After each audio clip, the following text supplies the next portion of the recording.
very much for coming. I have the unexpected honor of introducing my husband, Richard Putney, as Judy Weinberg is not here tonight. So I will not ask you how you heard about this talk, but I will introduce Richard Putney, who is not only the love of my life, but also about 24 years ago, proposed to me and said, why don't we get married in Paris? So I said, I didn't believe him. I was like, yeah, right. And he said, well, let's call your mother and ask her. And I knew he would not fool around with my mother. So I believed him then, and then made him get down on his knees, and 24 years later, it's still working. So we love Paris. It is a place that is magical and beautiful, and Manet painted it more beautifully than probably anyone else. And so Dick is going to talk tonight to you about Manet's Paris. Okay.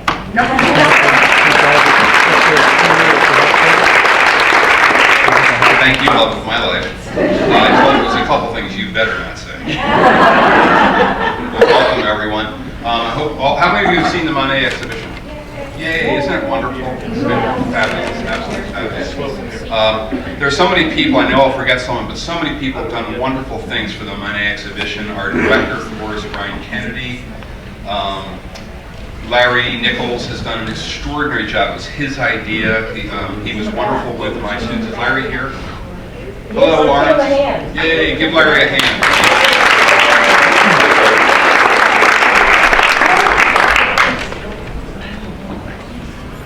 This is 20th anniversary of Larry's career since he got out of prison at the Toledo Museum of Art. Let's all give him a hand. Wonderful work was done in the registrar's office by Pat Whitesides and her wonderful successor, and for them. And I'd like to ask you, how did you hear about this? Stop. No, okay. Anyway, wonderful things were done in the museum by a wonderful team. It's been one of the most exciting exhibitions that I've been part of. I've just been able to enjoy it. I was not in any way part of the planning or anything, but really fun. I'm teaching an art museum practices course to young students right now who want to work in art museums, and so they got to participate a lot, watching the exhibition go up, watching it, looking at it, of course, once it was up, so it's been a great experience. Well, tonight I'm going to talk about Manet, of course, and especially his Paris. I'm going to look at it from a number of different points of view, and also, of course, look at some of his art, which relates to not only to Paris, but Paris as a place where modernism was born in the very age of Manet, and he was one of the primary, of course, creators of what we call modernism. First thing I just want to say to you is that this is a painting by Edouard Manet, and this painting for many years made me hate Edouard Manet, because when I was a young person growing up in Philadelphia, I went to Dr. Noon's office, and he had in one room a print of this, and that was the room where they gave you shots. And so my association with Manet growing up until I began to study art history was this painting, and I still don't like it very much. Manet, as you can see, was born in 1832 in Paris. My wife and I stood right where he was born, within 50 feet of it, probably, I don't know, 20, 30 times. I'll show you where that was in a moment.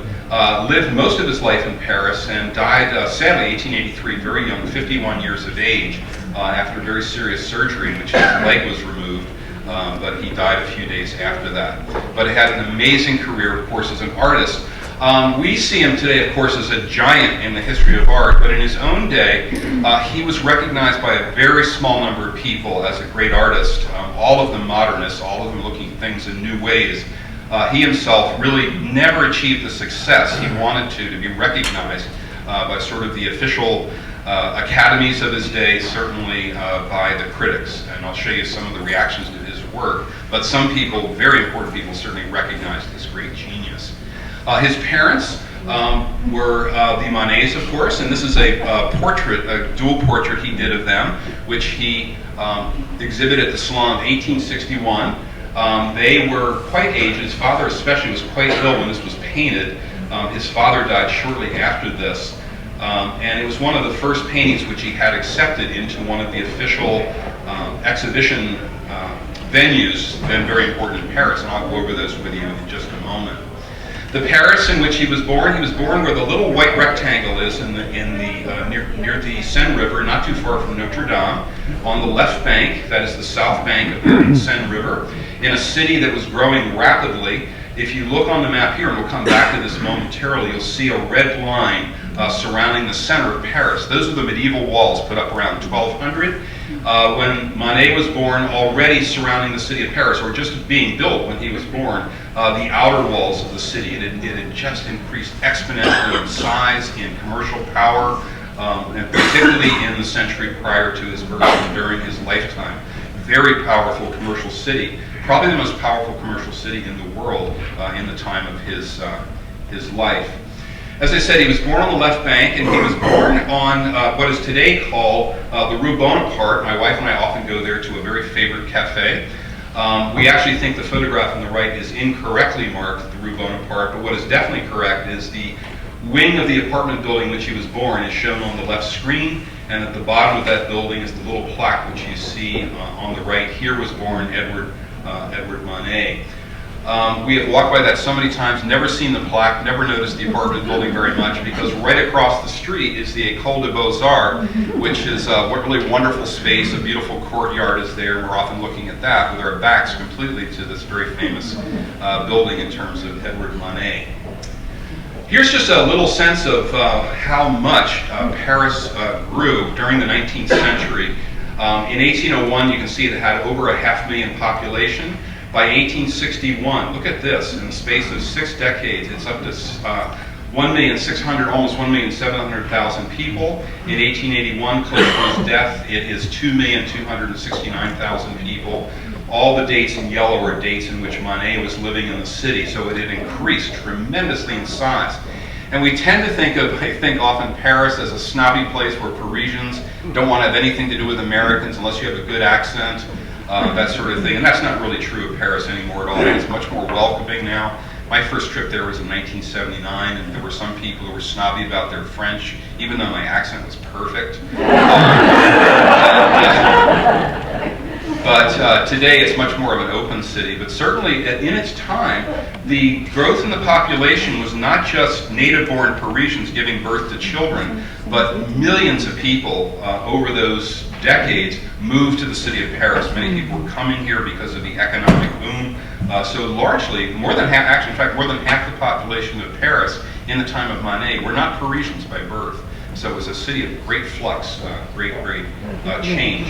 Also, as I said, it increased from the Middle Ages out to the Great Wall, which you see on the outside of the city. And that's what we're going to see is very important to Manet's life, because he is going to live much of his adult life and paint much of his adult life in the outer ring of the city, which was essentially brand new, just being built in his lifetime. So his environment in Paris, growing up, was a very old part of the city, but as a mature person, as an artist, he liked to work very much in the newer parts of the city, which were very much modern. And I'll come back to that diagram a little bit later. Now, in Manet's Paris, it's very important to know the political spectrum. It was absolutely wild. You think we had an election a few weeks ago? Holy cow. Unbelievable during the 19th century. In the 19th century in Manet's Paris, you might be a royalist. You might want to have a king again. There are still a few of them hanging around in Paris. I haven't met one, but I know they're still there.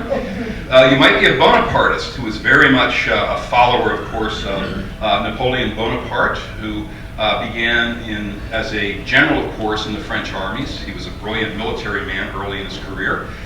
He became part of the Directorate after the French Revolution, and eventually crowned himself as the Emperor of France. So he was not a king, but he was an emperor. But he satisfied some people who wanted there to be a king, but because he was part of the revolution, he satisfied some people who were interested in the revolution. People most interested in a more, I would say, progressive kind of government were Republicans. They wanted a republic, a representative government with a written constitution. It was for men only, unfortunately. But there were many Republicans.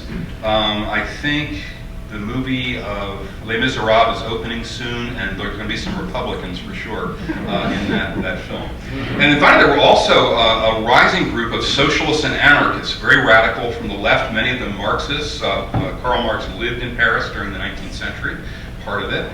And so there were a whole wide range of political stances. And Manet fit into this as a Republican, very definitely. He was progressive, certainly. You would call him liberal. He was not a socialist or an anarchist, and this had a very important aspect of his art. It led to important aspects of his art and some of the things he did in the unfolding of history in his day. Just to show you a really quick sort of high school yearbook photograph of some of the people who were in charge in Paris right before Manet's lifetime. Of course, this is the unfortunate Louis XVI, who lost his head in 1792. This is an image of the rights of man declared by the French Revolution after 1789, when the first French Republic was declared. Whoops, that didn't last too long. Here's my high school yearbook picture as Napoleon Bonaparte. Nice outfit, very definitely. And then after his fall in 1815, we had a very important Bourbon restoration with two of the brothers of Louis XVI taking the throne. They did okay, but didn't last certainly. And then onto the throne came King Louis Philippe, who had a rather benign kingship. He was not truly a Bourbon, but was a member of the Orleans family, kind of cousins to the Bourbons. And he ruled for a number of years, 1830 to 1848. I'd like you to know that this is a bust of him. How many of you recognize it in our Toledo Museum of Galleries? Well, he is still around. A lot of people don't know this. He was deposed in 1848, but he's still waiting for his chance. Just in case you didn't notice. So I'm on his side. I'm waiting for him. But he was overthrown in the Revolution of 1848. He was not particularly liked by Republicans like Daumier, who was definitely on the left of things. This is one of his famous satirical lithographs devoted to him, and it showed Louis on his throne basically devouring the country of France, its citizens, and all of its products. He often drew him as a pear, and actually later, during his reign, Louis Philippe's reign, it was illegal to make drawings, satirical drawings of pears. You could not make an image of a pear. It was illegal, actually. He was overthrown in the Revolution of 1848. He abdicated, he left. He was out of France very, very quickly. And then, of course, coming to power is someone really, really important in the lifetime of Manet. Louis Napoleon Bonaparte, who was the nephew of Napoleon Bonaparte. He didn't serve, he was too young, of course, to serve in any of the Napoleonic Wars. But he was, as you see, the nephew. He became at first the president of the Second French Republic, and for 4 years held that title. But he was actually very interested in returning the monarchy, of course, of the Bonapartes to power. He held that job 1848 to 1851, but then he led a coup d'etat, very famous coup d'etat in 1851, and then claimed the title of Emperor of France, the second Bonaparte who was emperor, and held that title for 18 years. It's going to end miserably. But it's particularly during this lifetime that, his reign, I should say, that Manet really matures as an artist, he really is trained as an artist and also begins to exhibit his works. This political background is very important because of what happens to Napoleon Bonaparte right after his reign, and very tragic events which Manet actually participated in to a degree. And it also deals with a character which we're going to talk about in a few minutes, one of the beautiful portraits. I remember standing next to Larry and looking at the hair on this guy and just saying, I would love to have painted that. It's just an extraordinary portrait. A man named Rochefort, who was very, very instrumental in the fall of the Second Empire of Napoleon III. So, we have a very, very interesting political aspect to the life of Edouard Manet. And then in the world of art itself, where Manet is really, really engaged, there are a number of institutions and factors which are important to think about. First of all, the annual Salon, which was juried by members of the French Academy. It was the major art show in Paris. It was not just something for culture display, but it was also an economic instrument for artists. If you were accepted into the annual Salon, your works of art could be displayed at the Louvre, and they could be enjoyed quite wonderfully by the public, but it also gave you a chance to sell. If the jury allowed you in, but didn't particularly hold you in favor, They might display your works at the very top of the wall because they were stacked in many, many rows going from floor to ceiling. If you were an obscure artist, someone not particularly well liked by the jury, your works would go up high where they wouldn't be noticed as easily, or by someone who was there perhaps to buy. But very, very important to artists. One of the comments I read while reading about Manet recently, an artist who was rejected by the Salon said the jury had taken the bread out of his mouth. That's how important being displayed was to his economic survival. So very, very important. Now, we think of Manet, of course, as a modernist, and in sort of our myth of modernism, we think of all the modernists as completely rejecting this system, which to a degree they did. Manet never did. He really wanted to be exhibited, certainly at the Salon, and to be accepted in the important circles of the official art world of Paris. There was established by the great artist Courbet and under the rule of Napoleon III during the Second Empire, the Salon des Refusés, and this was a second gallery of works that were refused, voted out by the Salon, but it was liberal to allow them to be shown anyway, not in the main hall, but in a different hall. So it gave a larger group of artists the chances to display. And it was something not particularly liked by Manet, but many of the other artists.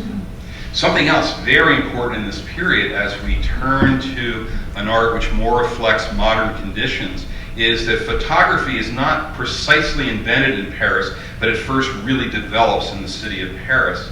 And I don't think I have to remind you of the name of Louis Daguerre. The daguerreotype is named for him, who created the first photographs in Paris, and amongst the very first photographs ever created by anyone. It's actually one of the first two photographers. He had a very bad headache the day this was. This is his first photograph. This is our first photograph of the city of Paris, a photograph of a street, one of the great boulevards of Paris, in the northeast of Paris. And this street is a street that would have looked pretty much like this in the days of Manet, who was just a child when this was taken. It's a photograph taken out of a window looking at a boulevard, tree-lined boulevard, which is actually inhabited by many, many things, but they're all moving, so they're not captured on the film. I shouldn't say the film, but the plate. And so there were probably carriages that were moving back and forth because they were moving with some velocity. They weren't captured. The only real people that are captured are down in the corner in the foreground. A man is having his shoes shined, and so he was pretty much still as Daguerre exposed, of course, this plate. So photography is appearing, and that's going to have some role certainly in the life of Manet. He's going to be very aware certainly of photographs. Just want to show you, this is one of the great photographs was in the photographers of Nadar of the 19th and very early 20th century. And here's an extraordinary daguerreotype of Delacroix, the great romantic painter near the end of his life. But the daguerreotype was extraordinary for what it recorded in terms of detail and the play of light on objects. Really quite amazing. And Nadar is the one who did a number of photographs of Edward Manet, and the one I had on the screen at the beginning is by Nadar, this great photographer. Extraordinary. We have a really wonderful collection of photographs, of course, up in the exhibition. I think it's absolutely marvelous. So we have the annual salon, the Salon des Refusés. Photography is a factor certainly in this life, and then finally ideas about art. And in this period, new ideas, of course, are emerging with painters like Courbet, who reject the notion of being always dependent on older models of painting, older subject matter, the traditional kinds of subject matter, such as, for example, of course, just purely portraiture or history painting of religious scenes, glorifying the king, who no longer is, at least at times, not there. Those are some of the traditional forms of painting, and these get, to a degree, rejected by artists like Courbet, who begins to turn more to the world around him, not as much as Manet does, certainly. But ideas begin to appear, and one of the great bringers of ideas is Baudelaire, whose photograph you'll see in a second, who wrote a famous essay on the painting of modern life. And it was an essay about how artists should begin to be really looking at the world around them, the world in which they lived, not thinking about the world of the past. And this was certainly a very revolutionary idea in many ways in Paris at this time. This is a photograph of Baudelaire as a young man. And it's a wonderful photograph. Carolyn and I were in Paris about, what was it, July, and we were at, friends of ours have friends in Paris, and we were sitting at a dinner table, and I was talking about how much I like Baudelaire, and out came an original albumen print of Baudelaire owned by the gentleman who was serving us dinner. Let me hold it even with my greasy fingers. It was absolutely amazing. I don't know what the thing was worth, but it was worth a lot of money. It's an amazing photograph. So Baudelaire, of course, he was a famous critic. He went to many of the salons. He wrote about the art scene. He wrote about modern life in Paris. He wrote about fashion, about literature. He loved Edgar Allan Poe. Really fascinating figure. And he was someone who was certainly known to Manet. They had many, many discussions. He was a friend, certainly, of Manet's, calling for the painting of modern life, of course. Now, finally, coming closer to Manet himself, of course, his world of art, he was trained by Thomas Couture, whose self-portrait is in the upper left screen. The upper right screen shows one of his very famous paintings. What's the title of it again? Gone right out of my head. In any case, it is a scene of Roman, it's called The Romans of the Decadence. It's in the Musée d'Orsay in Paris. I've seen it many times. It's huge, far bigger than the screen which you see here. Painted actually very beautifully, but rather retro, we might say, in terms of subject matter. When I was starting to study art, my art professor, I think following the tradition, named this Spring Weekend at Dartmouth. In any case, we have a beautiful portrait by Couture in our collection, and he was very important, certainly to Manet, in terms of his technique. Manet also, we learned in our wonderful lecture from Gary Tinnerow, was very, very taken by the Spanish painters of the Baroque period, particularly Velázquez, rich and painterly, also had a huge effect on him. And these are things that could be seen at times in the city of Paris. And also, Manet made it one little trip to Spain to see some of his works. Now, the neighborhood, which, as he became an artist and began to practice, the neighborhood in which he lived and largely painted is a region of Paris, still a nice neighborhood called Batignolles. And it's up there where the red rectangle is right there. It's hovering above the city. I was lucky to, I was coming in on a plane. I looked down and I saw the rectangle. It was hovering. But it was in an area that lay just north of the 18th century wall. A wall that was actually quite low, about 6 feet tall, but with many gates through it. And it was built to collect customs during the 18th century. It was very hated by the Parisians. Goods that came into Paris, they had to pay a kind of a tax on them, and goods coming out of Paris also had to pay a tax. Very, very hated. But then in the 19th century, under the Bourbon Restoration, they began the huge last set of walls. Today, only tiny little sections of them still stand. Mostly what stands on the site of those walls is the periphery, the terrifying road which goes around Paris, which we have driven on many times. Carolyn with her hands over her eyes. Carolyn's a much better driver than I am.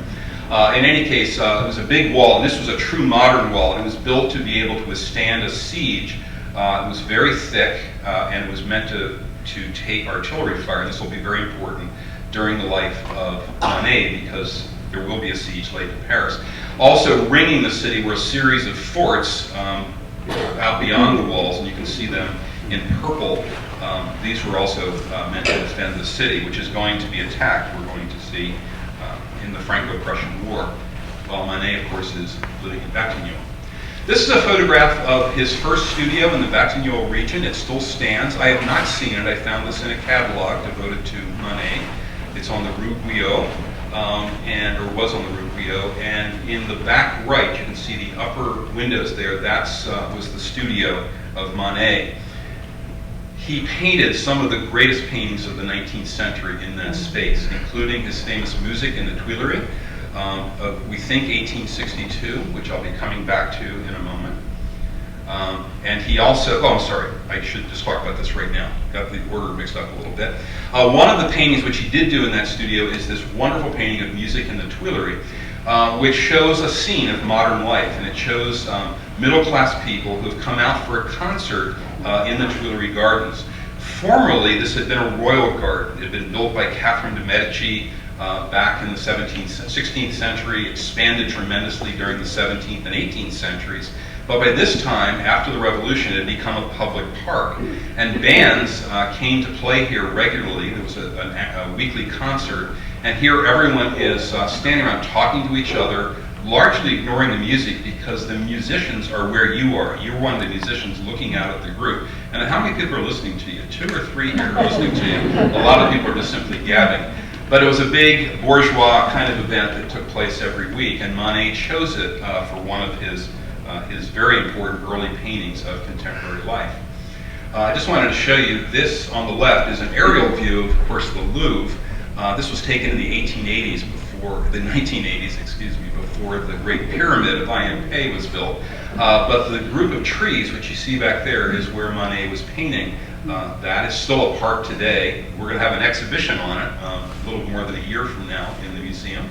We're going to bring some works from the Tuileries Gardens. And on the right is a diagram of the way it looked in the time of Manet. At the bottom, the very large black building is the Louvre, which was partly palace and partly museum in the day of Manet.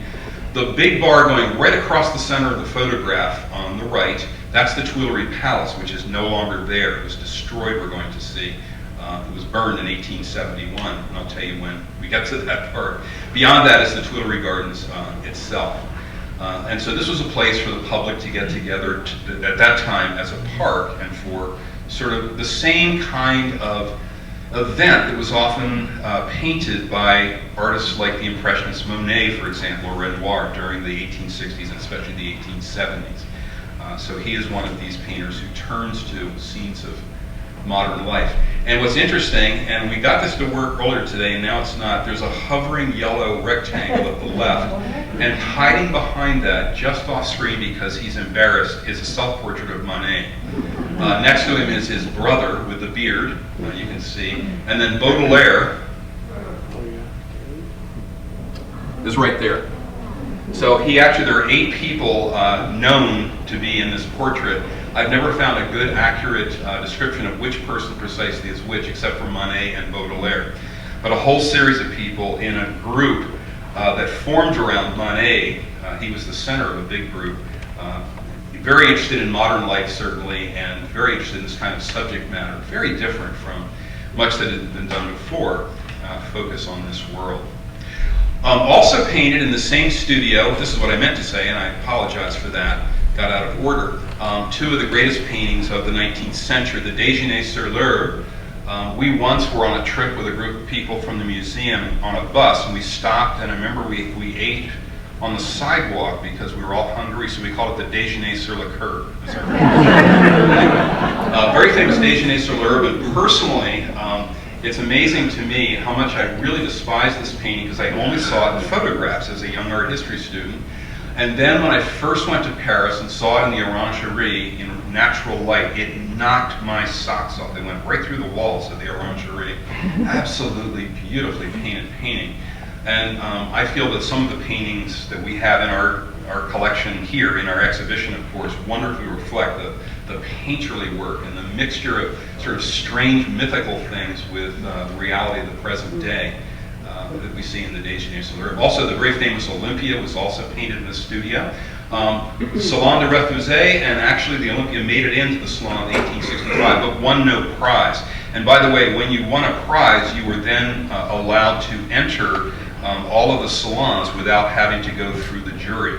And that didn't happen for Manet until much, much later. So these were peripheral works. They were heavily criticized. The critics didn't like them for the most part, and also lots of caricatures were made of them. I'm going to show you examples of these a little bit later tonight, about midnight. Oh, here's one right here. I prefer the caricature myself. Oh, it's one of the most beautiful paintings in the world. It's absolutely terrific painting. Another beautiful painting we have here. Oh my gosh, I love this. This is one of my favorite. It was really fun. About a month ago, Larry and I walked around talking about favorite things we'd seen. I walked around with Claude Fixler, our exhibition designer, which were our favorites, and all of us put this very close to the top of our list, the beautiful portrait of Émile Zola. And Zola, I've become much more fascinated with him since studying Manet. I started to read him. It's really, really interesting. Zola, of course, was a great novelist, but he was also a great consumer of the art field. He went to lots of exhibitions, he wrote some criticism, and he became one of the early defenders of Manet, seeing in him a great new talent. So it's just wonderful to have this beautiful, beautiful painting here. This was actually painted by Manet, of course, in his studio, and they kind of set up props around Zola to refer actually more to Manet than to Zola. But what's interesting is Zola wrote later about hating this experience because he had to sit so still for so long, and it was very, very uncomfortable, apparently. But a really, really great figure. This is a photograph of him a few years later. One of his most epic undertakings, certainly as a writer, was to write 20 novels in which he traced the history of a single family during the time of the Second Empire, which he despised. He was a Republican, and he hated the Second Empire. And so, as soon as the Second Empire was over, he began to write these novels. Some of them are available up in our bookstore. They're in really good translations. I highly recommend them to you. I'll show you one of those in a second. But he told the story very much from the point of view, perhaps of the Manet, looking at everyday life and simply repeating what was seen. This is the cover of one of the very good translations of the first novel of Zola, The Fortune of the Rougon. I'm about 3/4 of the way through it. It's absolutely wonderful. It's kind of like Sinclair Lewis goes to France in the 1870s, something like that. It's a little bit satirical, but a wonderful description of French society in the 1850s, 60s, 70s. Now, Henri Fantin-Latour was a painter who did not really follow in terms of style or precisely subject matter, the leaning certainly of Manet with his interest in contemporary life, but he did do this very famous group portrait of some of the artists who hung around in this neighborhood of Batignolles, the neighborhood of Manet. And Manet is clearly the leader. He was thought of as the leader, certainly, by many people, either who liked him or didn't. And some of the people we see here, some of them are totally foreign to me. Shoulder, the painter, is standing up to the left. Seated, of course, is Manet, who is looking almost in our direction. Astruc, I don't know him, an artist and a critic, is seated. Then, of course, Renoir is seated to the right. And then we have Zola. Zola is standing up, looking out in our direction. And then to the right of him is Matre, who I don't know. Basile, very tall man on the right. He was sadly killed just a year after this, actually within a year of the painting, within months actually of the painting he was painting. And way off to the right, Claude Monet. There he is looking, trying to get past the shoulders of Basile. Well, this was a tremendously mocked painting. Here it is a little closer up. One of the caricaturists, having seen this painting at, I believe, one of the salons, it might have been the Salon des Refugiés, I frankly don't know, but he did a caricature of it, which is seen in the lower right, and it's called The Atelier of Batignolles. It was done in 1870, and it shows how the group really, really focused on Manet as a leader. And he shows him as kind of a quasi-religious, prophetic figure, surrounded by all the people kind of chanting, Manet, Manet. And the words that are up there on the right, with the sort of rays coming out, are from the Old Testament. They're from the book of Daniel, the handwriting on the wall. And my Hebrew is terrible, but I'm just going to read to you what this basically says. And this is a translation of it. And this is the writing that is written, Manet, Tekel, Phares. And this is the interpretation of the word. Manet, God hath numbed thy kingdom and hath finished it. Tekel, thou art weighed in the balance and found wanting. This is someone who does not like Manet's work. Phares, thy kingdom is divided and is given to the Medes and the Persians. So not particularly positive about the school of Batignolles. Now, another very important aspect of Manet's life in Paris is, of course, the Second Empire, this great era. It is a great era, no matter how you slice it, in which Napoleon, of course, seized power, made himself Napoleon III. And the most important thing that happened to it in a cultural sense, in my mind, besides, of course, the great development of painting, was the rebuilding of Paris. And that was led by the very important administrator working for Napoleon III, Baron Haussmann. To this day, if we speak of a city that is being completely reconfigured, we refer to it as Haussmannization, tearing down older buildings, building, of course, new ones in their place. On the right, we see him, Baron Haussmann, a caricature in which he has a trowel in one hand, he's sort of holding on to buildings. I can't tell if they're going up or about to come down. And he looks like a little sort of a beaver there doing his work. But this really gave tremendous food to the Impressionists, to Manet, to Daumier, many other people, many artists reacted to this very, very powerfully, as you'll see. Amongst the things they did was to begin to really modernize the city in terms of transportation. So, for example, they built a whole ring of railroad stations, which are still there today, all of them still functioning. We've probably been in 4 of them in the last 2 years. You can see you can see the train stations with the tracks coming out in different directions, going to different parts of France. Also, of course, great avenues and boulevards, which you'll see in a minute. Parks were built. Parks were tremendously developed outside the city in particular. A new water supply was supplied to Paris, which was considered the home to cholera, a very unhealthy city. Sewers were built so that you could have running chases taking place in Victor Hugo's novels, and also great new buildings were also, of course, built. Just want to mention that Paris, prior to the 19th century, received most of its water supply, not all, but most of it from the Seine. The Seine was also the major sewer for the city, one of the major sewers. So they began to bring in, through aqueducts, a new fresh water supply. They began to build new sewers, which got rid of some of the, shall we call it, the used food and other things from the city of Paris, which were conducted out beyond the city in a much more healthy way. They began to build and develop more powerfully green spaces, certainly in the city and along the edges of it for people. These are places where people will go to gather, like the Tuileries garden right at the center, and have lots and lots of social occasions there. These were all done by 1870 or so. So Haussmann's Second Empire, very, very key to Parisian artists and people thinking about modernity. You could look at it in many ways, what was done. Many buildings were torn down, many people were displaced, many people fell into poverty or deeper poverty because of this, but there was also newfound wealth and a far more beautiful, more functional city after the time of Haussmann. Just to show you some of the broad boulevards that were built, the Arc de Triomphe in the upper left, that was begun under Napoleon I and was finished under Louis Philippe. But here's the first aerial photograph. Nadar went up in a balloon and he took a photograph of some of the new straight streets radiating out in what we call the star, l'étoile, around, of course, the Arc de Triomphe. Something that's really fun to drive around. How many of you have ever driven around the Arc de Triomphe? So all the rest are dead.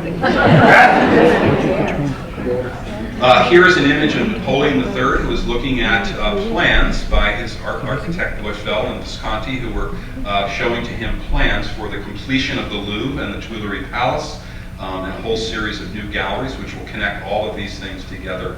One of the great moments in the history of Paris, without question. Here we can see the project that was completed under Napoleon III. We see at the top again the square courtyard of the Louvre, and if you look at the top right, you can see that same square courtyard right above the head of our little child. Then you can see the wings coming forward. They're all still there today, and they're all galleries today. Connecting them right at the middle of the photograph is the now vanished Tuileries Palace, where Napoleon III often lived and often invited visitors. And of course, the Louvre is also very important, also as an art gallery. Portions of it were the great art gallery visited by many artists. And there's the Tuileries guards, of course, in the front. The photograph at the left I took standing in the courtyard of the Louvre, looking out at the long, tremendous length of this enormous building. While we were there last time, they asked us to pay the heating bill, and we refused to do it. Here's a photograph taken from the very end of the new Louvre, completed under Napoleon III. Here's the famous Rue de Rivoli. You can see off in the center distance the Arc de Triomphe, the beautiful lines of trees in the Tuileries garden, and a new kind of apartment that began to appear earlier in the 19th century, which was spread all over the city of Paris in the time of the Haussmannization of Paris under Napoleon III. New kinds of apartment buildings, you see them everywhere in Paris now with multi-stories. It's really a period in which the urban apartment really begins to develop as one of the most important kinds of residences in the Western world. So many people live in apartments in Paris, in New York, and Philadelphia, etc. Multi-story buildings, which usually have a kind of sloping mansard roof. They often have a lot of ironwork for balconies. You can see it in this digital model on the left, and a real building certainly on the right. Any of you have ever been to the Opera, the old Opera in Paris, and came out, you look right at this building, the Grand Hotel, which is a perfect example of this new architecture which began to line very long boulevards with deep, deep perspective. This is exactly the Paris in which Manet lived and thrived, certainly, and other artists as well. Nothing like this really existed except in very few parts of Paris prior to the time of Haussmannization. Most famous of all the projects, and by no means the largest, is the long Avenue de l'Opéra, going back to the famous Opera House, which was only opened in the early 1870s, but begun in the 1850s under Napoleon III.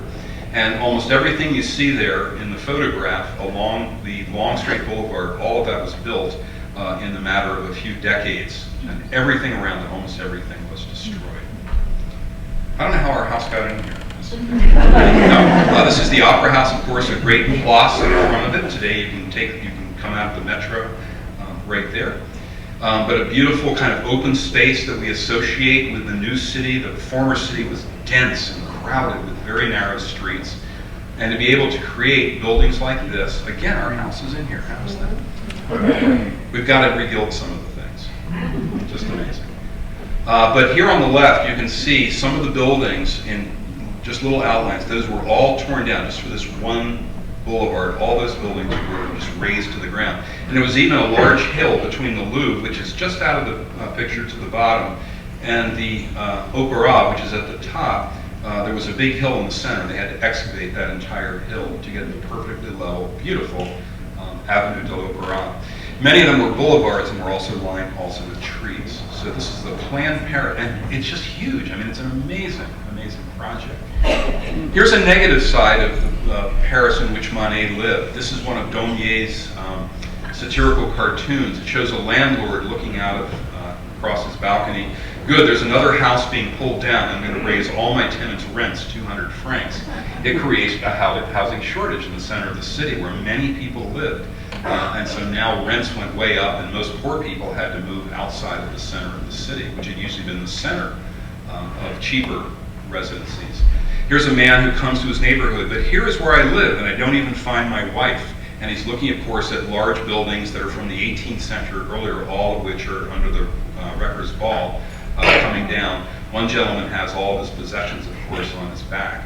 And that was a very sad part of this, and this was a movement, of course, that was very disliked by those who were generally Republicans, and particularly those, of course, who were socialists from the left. But it was very much enjoyed by many people who came to find the new city of Paris one of the great wonders of the world. And tourism began to really pick up in Paris in this period. On the other hand, a really positive side, too, is this. That's Baron Haussmann sitting on his chair, and he's being yelled at by this gentleman on the right, and the gentleman is cholera, who's become homeless now. And one of the good things that came out of Haussmannization in the era of Manet was that Paris became a much healthier city, without question. And medicine was always very important in Paris, and it really was thriving during the 19th century. Finally, something that's largely disappearing now in terms of the rebuilding of Paris, not finally, but I'll be done by midnight, I should be. But one of the things that came up were lots of new buildings using, of course, cast iron, metal structures, and plate glass being now produced wonderfully through the rise of the Industrial Revolution. This is a set of buildings that were really torn down, gosh, about half a century ago. Les Halles, which today is a horrible shopping mall, underground shopping mall, but it was a wonderful set of markets that existed right near the heart of Paris, all made of cast iron and glass. Some of the things still there, and I'm sure a lot of you have been in these. This is the Gare du Nord, which is one of the great railroad stations of the 19th century, still there with its cast iron structure and lots of plate glass. These became great subjects for artists like Manet, as you will see, and of course Monet as well did a whole series of paintings in the railroad stations of Paris. Now, one of the things that, the important thing that brought the Second Empire to an end is one of the most tragic events in the history of Paris and certainly France, and that was the utterly stupid Franco-Prussian War, which was followed at its very end by a siege of Paris, which brought on starvation, murder, assassination.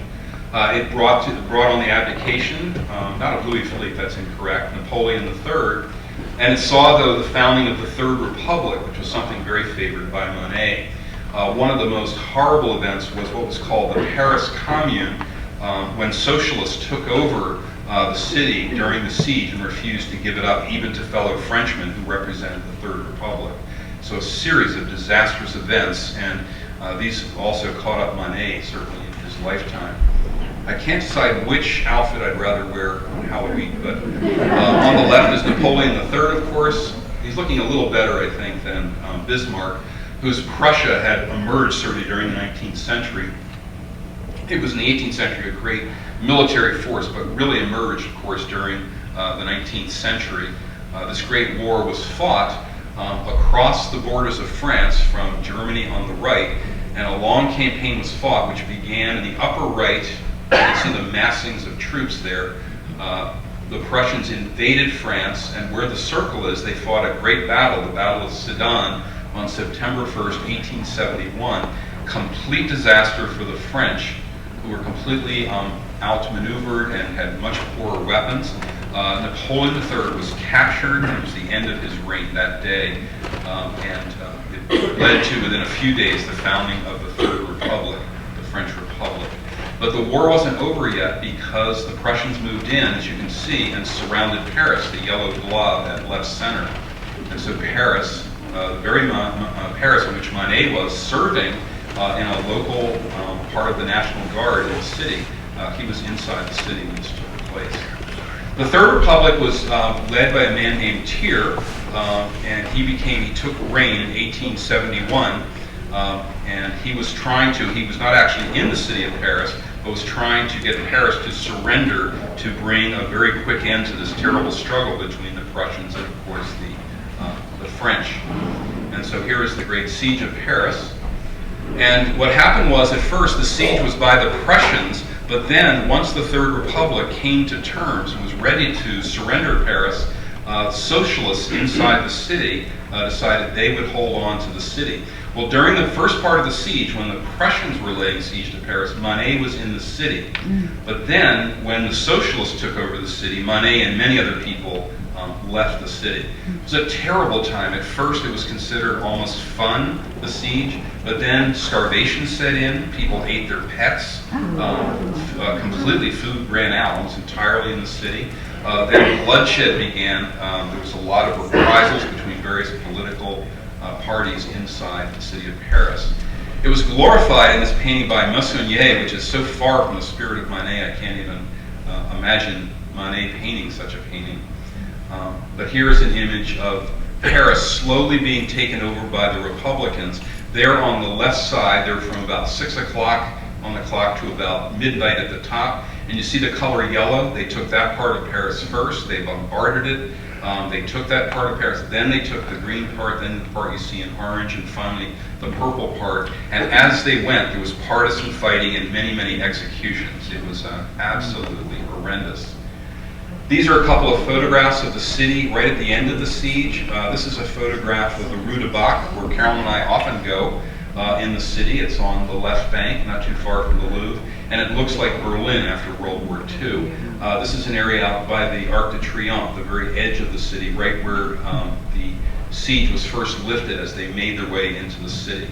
Many, many bodies are subject to photographs and also paintings of the period of the Paris siege.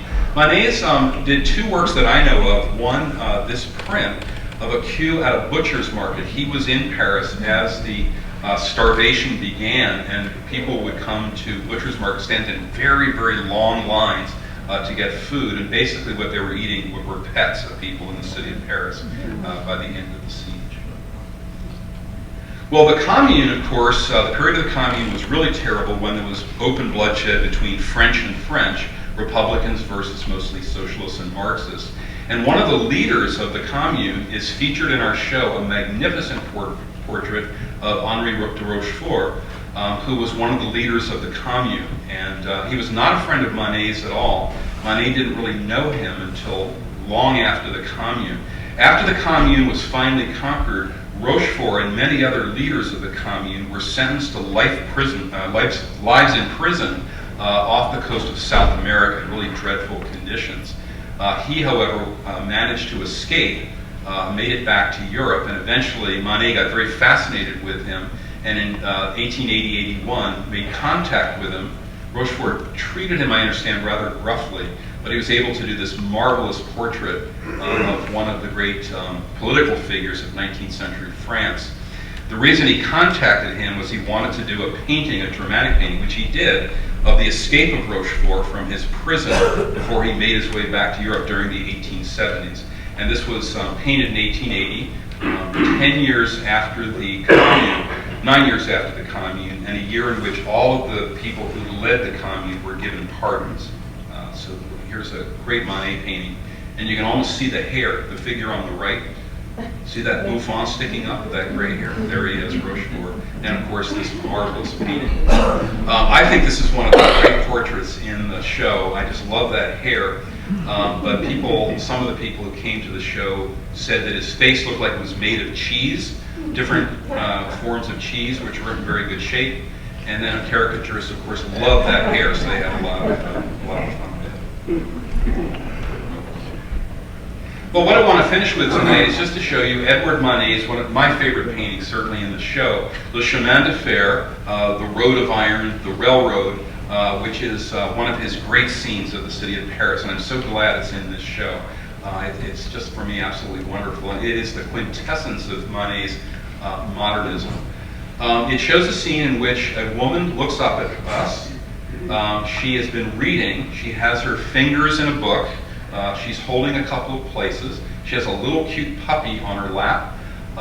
Who is she? We don't know. There is an iron grate behind her, and then a young lady, is it her daughter? Is she the governess to this child? Looks in some way curiously or longingly, we don't know, with her back to us in a strange way, looks out on a great sort of cavernous space.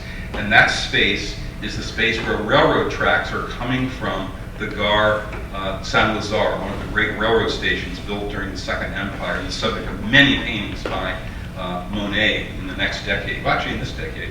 You can just see part of a bridge in the right side of the painting, which I'll be showing to you in photographs. You can see workmen working down in this cavernous pit, and the big cloud which you see is from a train which is moving out of the station at lower right. It's hidden from us, and it's making its way to the left, down in this railroad grade, which has been made in the middle of the new Haussmann in Paris. Across the way, you can see some buildings and their front doors. Well, we know who the woman is, and this was wonderful for Larry to get these things, but this is Victorine Laurent, the very famous model for many of Manet's early paintings, including the wonderful one of the singer who's coming out with the cherries to her mouth, this beautiful portrait at upper right, and of course she also posed toward the Olympia. So in a sense, we know who this person is, but that's kind of like knowing who the actor is in a drama. And what's important in the drama is who is that actor and what are they trying to tell us? And what's fascinating about this painting is we really don't know who this person is. And that's, for me, one of the things that makes it so modern in the sense of Manet, that it's like the kind of urban encounters we all have. We go to a great city like Paris or New York, and we see people, we watch people, we sit in cafes, we see people pass by, we wonder who they are. They look at us, just momentary glances, and that to me is something very modern. And there's a mystery to it as well. We often encounter people and wonder about them as we pass by them in cities, and there are questions which we have which will never be answered, that chance encounter. So different from so much of the art created in the Western world prior to this period. So we know who she certainly is, and here's a little better picture. Look at that cute puppy. It's very beautiful.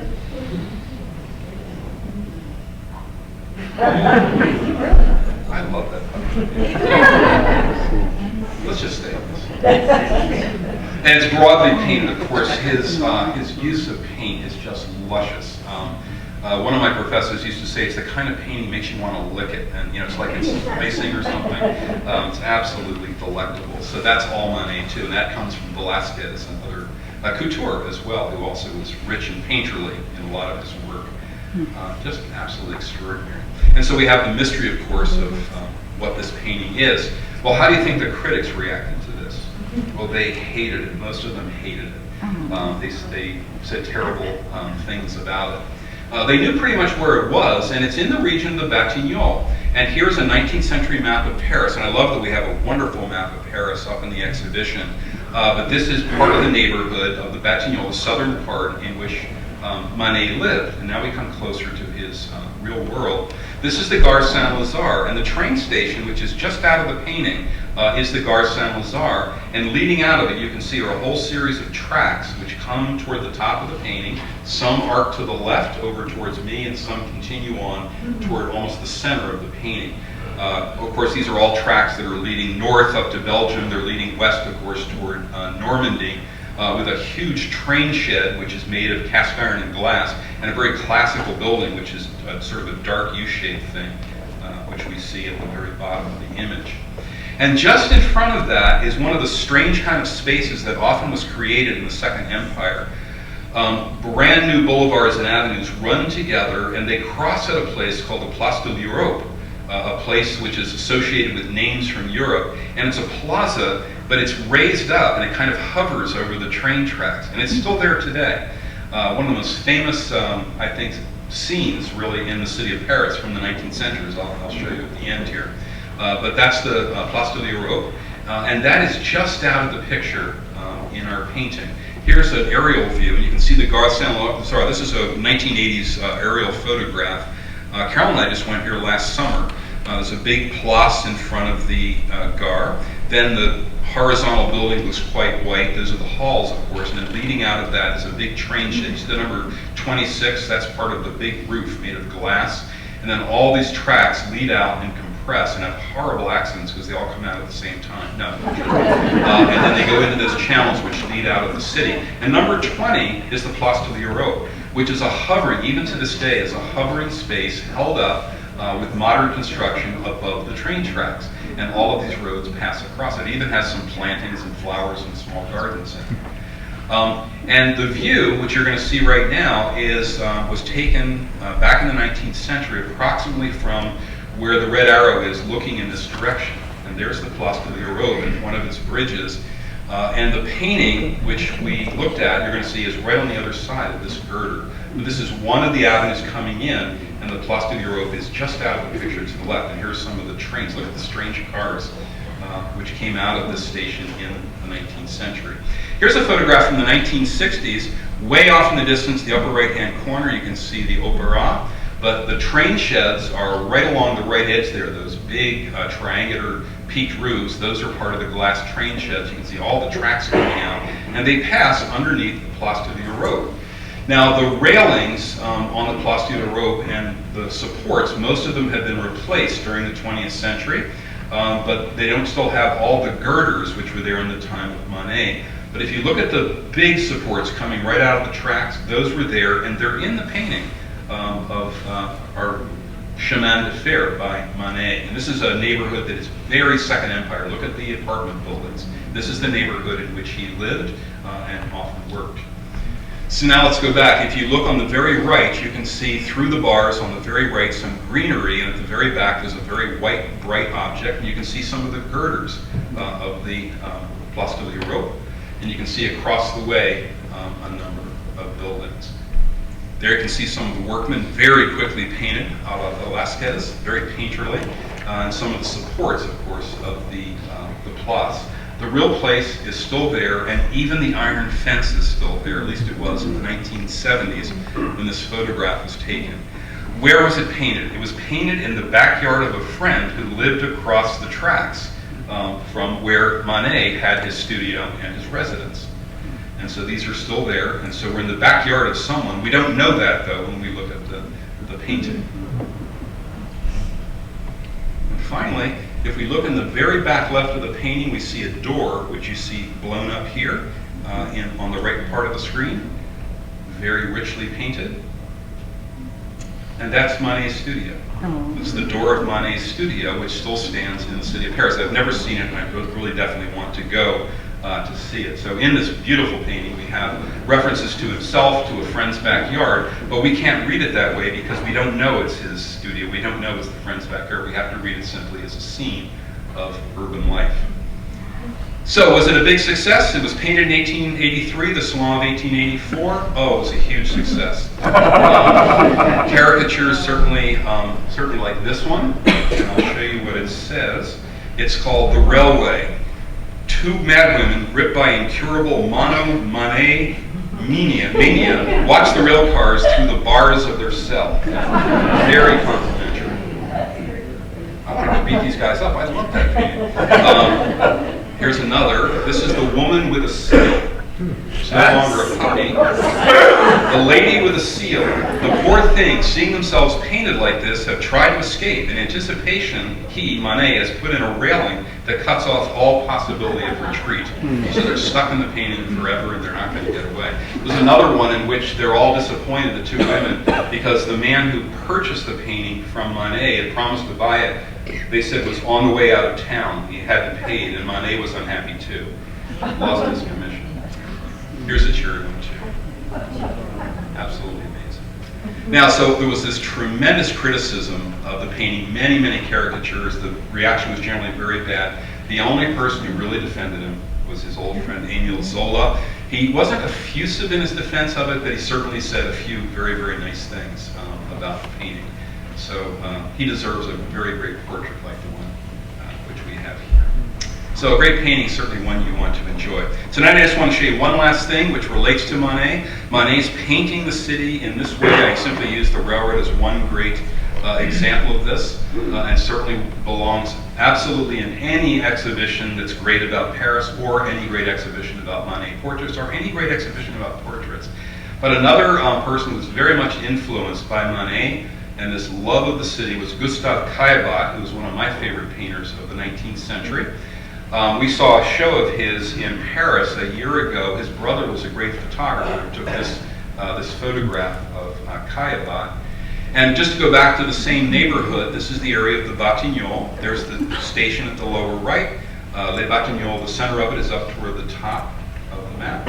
And that same Pont de l'Europe down there with all the roads coming together just past the Gare Saint-Lazare. Here's one of Caillebotte's most famous paintings. It's an incident of people running into each other. A workman is looking down on the tracks toward the railroad station. We have no idea what he's thinking. Whose dog is that? A dog just casually walks into the painting, looks like he's heading over to buy flowers on the other side of the viaduct. A gentleman walks toward us, a captured woman, he turns his head, presumably back toward the woman behind him. Will they be dating tonight? Who knows? And what does she think? We have no idea. Another gentleman walks by. This sort of captured moment, which is very much like Manet's Chemin de Fer, and in exactly the same neighborhood, so popular amongst the Impressionists to follow. Quite wonderful image. And this is the last one I want to show to you. You all know this painting. It's in Chicago. Rainy Day in Paris, of course, a Paris street on a rainy day, again by Caillebotte. And this is about 1 block east of Manet's studio, which I showed to you, the door of it in the painting of the Chemin de Fer, the railway. And this is one of the great new intersections of Napoleon III's Paris, that kind of building that's found throughout the city that were built all in the period of the Second Empire, just a bit later. And one of my favorite things I've ever found on the internet is a view of this site as it looks today. See the arrow? That's the square we're looking at right there. That plus is it. And I found this picture. Someone had taken a photograph of that site and taken a picture looking at the site as it looks today, which has a few more do not enter signs and a few more traffic lights and a few more trees, but it's still the same site. It's still part of Manet's Paris. Thank you very much.